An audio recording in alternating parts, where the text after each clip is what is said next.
सारी गोपियां रो रही हैं, भगवान के रथ को देख रही हैं।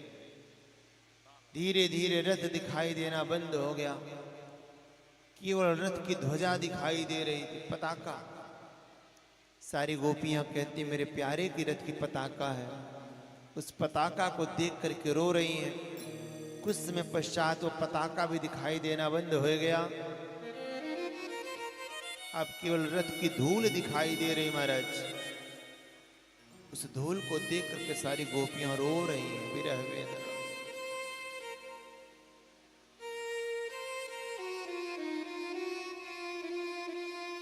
मेरे भगवान जैसे तैसे विदा होकर गए।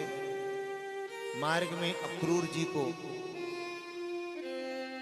अपने होने का आभास कराया।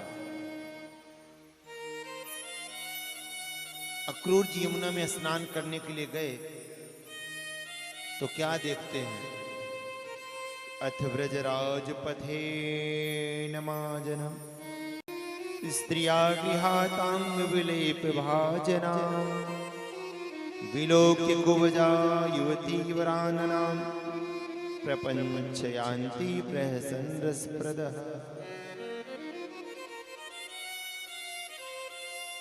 उद्धव जी स्नान कर रहे हैं तो जैसे डुबकी लगाए तो देखें जो छवि रथ में बैठी है उसी छवि का दर्शन यमुना जी में हो रहा है। मानो भगवान कहना चाह रहे हो, अक्रूर चाचा जो आपके साथ जा रहे हैं ना, ये देवकी नंदन जा रहे हैं। यशोदा नंदन तो कभी ब्रज को छोड़ के जा ही नहीं सकते। मेरे भगवान गए, मथुरा में रजक का उद्धार किया, दर्जी पर कृपा करी, माली पर कृपा करी। कुब्जा जो कंस की शैलेंद्री थी, जो 3 जगह से टेढ़ी थी, भगवान ने उससे तिलक लगवाया, उस पर कृपा करी। घूमते हुए गए यज्ञशाला की तरफ। कुबलिया पीड़ षड्यंत्र के तहत, एक कुबलिया पीड़ पागल हाथी था, पिलेवान ने इशारा किया, भगवान की तरफ दौड़ा, भगवान ने उसको प्राणदंड दिया। मेरे भगवान यज्ञशाला में गए तो वहां दंगल चल रहा है। ऊंचे स्थान पर कंस बैठा, 2 बलवान योद्धा चाड़ूर मुष्टिक युद्ध कर रहे हैं।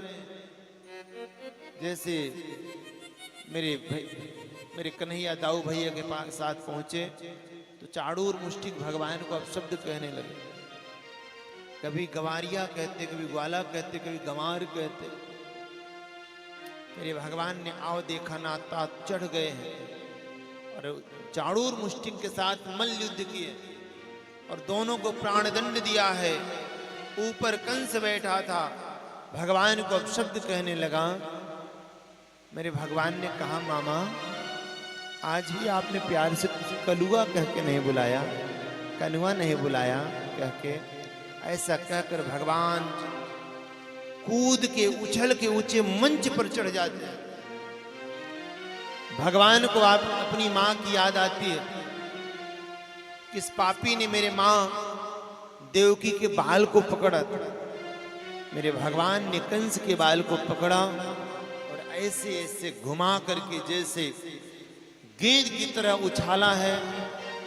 कंस से आके नीचे गिरा, ऊपर से 3 लोग का भार लेकर के मेरे भगवान आके आरारा धम्म से कंस के ऊपर गिरते हैं और वही कंस की मृत्यु हो जाती है।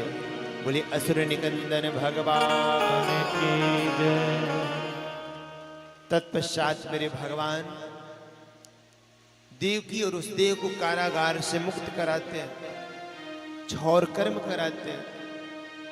आज बहुत सालों के बाद अपने लाला को देख करके देवकी रोने लगती है, वसुदेव रोते हैं, मेरे भगवान भी रोने लगते हैं और नंद बाबा भी रोने लगते हैं। वसुदेव देवकी तो कन्हैया के मिलने की खुशी में रोते हैं, लेकिन